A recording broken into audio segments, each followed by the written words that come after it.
Petrol hatchback enters its 4th generation and promises driver fun at a competitive price. Design and styling.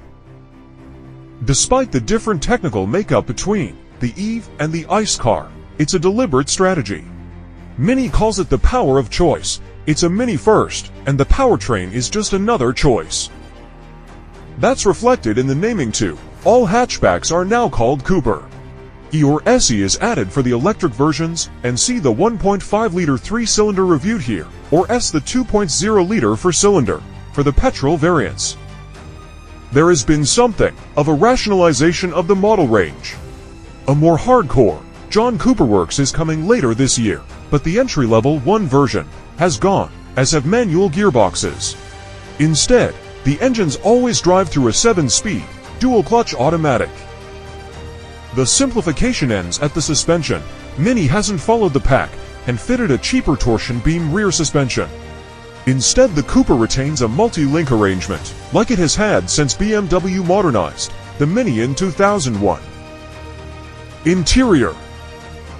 If the exterior design of the Cooper takes out some of the busy ornamentation of previous generations, the interior takes it to the extreme, but thankfully the application of minimalism has been done with more of a sense of design, style, and warmth than in Teslas. Like in the Mini Countryman SUV, the controls and instrumentation have been reduced to a large, round touchscreen and a small panel of buttons and switches underneath. Oddman storage space is reasonable, but if you're looking for a car with a lot of rear passenger space or boot space, a 21st century 3-door Mini has never been, and will never be, the car for you. As before, you sit very low for a B-segment hatchback, and there is a lot of adjustment in the steering column. Because this is a 3-door car, getting in the front is very easy too, and the B-pillar is very far back.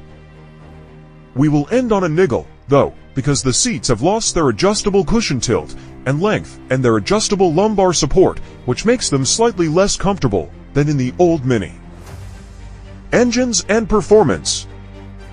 So far, we've had extensive seat time only in the 3-cylinder Cooper C, but with 1.5 for bhp and a 0 to 62 miles per hour time of 7 sec, it's all you realistically need.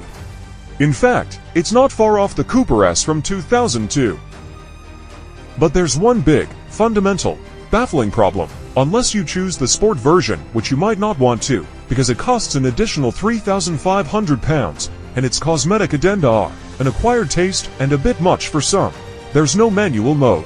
For the dual-clutch automatic gearbox, a small, zippy hatchback is the sort of car that we always prefer, with 3 pedals and a stick, but times have changed, and Mini has made the annoying, but understandable decision to only offer it with an auto. But to then not give us shift paddles is adding insult to injury. The result is that the engine is often either bogging or redlining, and neither of those is its comfort zone. The 1.5-liter triple is a typical modern turbo engine that has a fairly meaty mid-range, but feels thin and strained at either end of the rev range. The automatic mode works fine when you're poodling around, not brilliantly, just fine. But to try to drive somewhat spiritedly, with no control over the gearbox is deeply, deeply frustrating. The good news is that this problem would be exceedingly easy for Mini to fix. The bad news is that we don't know if it will do so. Thank you for watching. Stay tuned for other new videos. Thank you.